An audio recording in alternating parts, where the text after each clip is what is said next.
Why hello there beautiful people and welcome to OTT.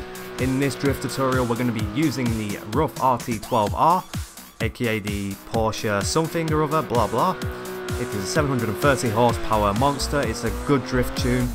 Now this setup's taken me quite a while to do, as I'm doing more setups for this game because it's quite a labour intensive progress, but in this video I'm going to share with you my setup for the car, which has taken, like I said, many hours to get to where it is now.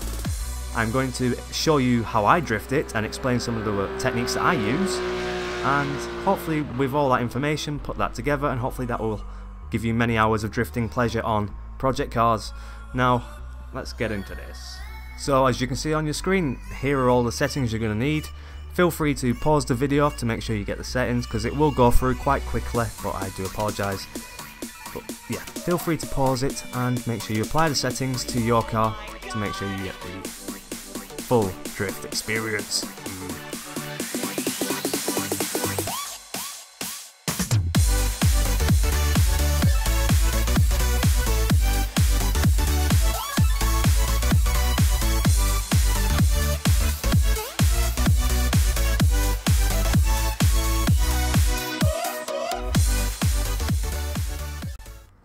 So now you've applied those settings to your car, you want to head onto track. I have picked, as usual, the BRNO circuit. Mainly, as I've said before, it's a good drift track. It's a good place for beginners drifters as well. So I'm going to hop into the car. As per usual, if you don't know, because I get asked this quite a lot, I do use a joypad. But the settings are the settings, so you should be fine. Right, all the information is on screen as per usual. Now let's do this! This car isn't the most willing to drift, but obviously with this setup it does help quite a lot. Now, you can just chuck it in, or you can power over, as I've just showed those two different techniques there. Going in I used a bit of handbrake, and then mid-corner I just used power over. But to use power over to get the back end out just by simply putting the power down mid-corner, you have to be going through the corner at the correct speed, otherwise it won't really work anyway. Now this corner is always a bit of a pain in the arse for this car, because the gearbox isn't very customizable, so it's got some like gaps in the power band, but there it's just full on power, holding the wobble at the end. I do have to make a quick excuse. If you don't know, you've never watched one of my tutorials, or you don't know much about trying to do a commentary whilst playing a game, it's not the easiest thing to do. I mean, so that's my excuses there.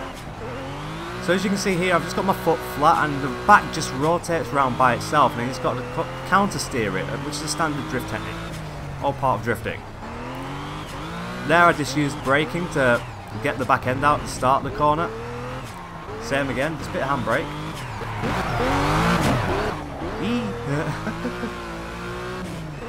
Yeah, I mean, this car is a lot of fun. It really is. It's probably more fun to drift than the previous Porsche drift setup I did for this game, if I'm being honest with you. I'm not saying the last one was shite, I'm just saying that this one's quite a bit more fun. This isn't going very well. Right, so we're going to chuck it in. Oh, I think the back tyres might have been skimming the grass there, but we've held it. Now the main problem is, what I keep forgetting to do with this, it's maybe because I've not been playing much car games recently, but I'm kind of forgetting to let go of the throttle when I've just started the drift,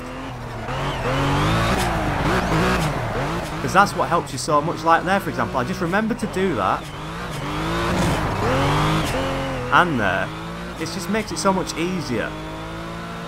Because it is a very simple technique, it's almost like the bread and butter of drifting, but if you don't remember to let go of the throttle just as you initiate the drift, then it's going to make things a lot worse.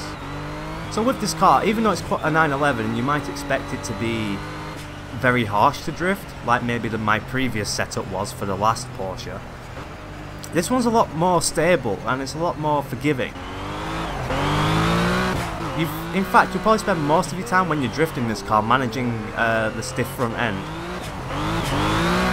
But like this corner, for example, I just love pumping the throttle in here, in that little wastegate, that little beautiful. It tickles you right in your sweet spot.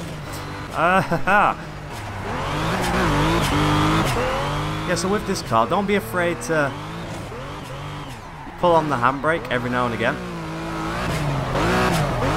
Because you might need to use the handbrake, say for example mid-corner, if you're getting a bit of understeer and the front end's being a bit heavy.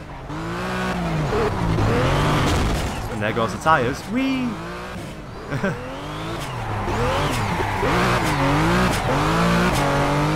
Oh, but it is so much fun. I hope you enjoy this Porsche. It is quite a lot of fun. Ooh, yes. I know I've said this before, but drifting in project cars is not the easiest thing to do. It takes a lot of dedication and a lot of effort, but hopefully with my setups and these tutorials and your effort, you shall definitely be rewarded. It's one of the games where once you sink your teeth into it, yeah! Oh, fuck yeah! Oh, yes! Oh, Jesus! It is a fucking reward and a half. It is a truly great game to drift on. Enjoy these setups. If you're not already subscribed, I never say this normally, but if you are not subscribed and you want some more drifting, feel free to subscribe. You don't have to. You can always just search me up and find me that way.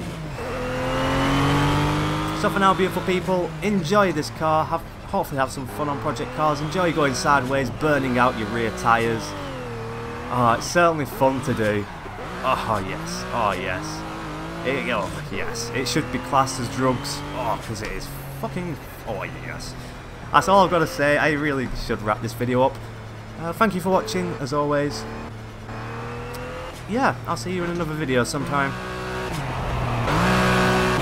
And I know I'm kind of delaying the outro on this video, but it's because I'm having so much fun. This car is just... Anyway, love you all as always. I'll see you in the next video. For now, goodbye. No, just do it normally. Goodbye. Yes, that's better. Goodbye. No, that's not it. Goodbye. No, that's not it. Goodbye.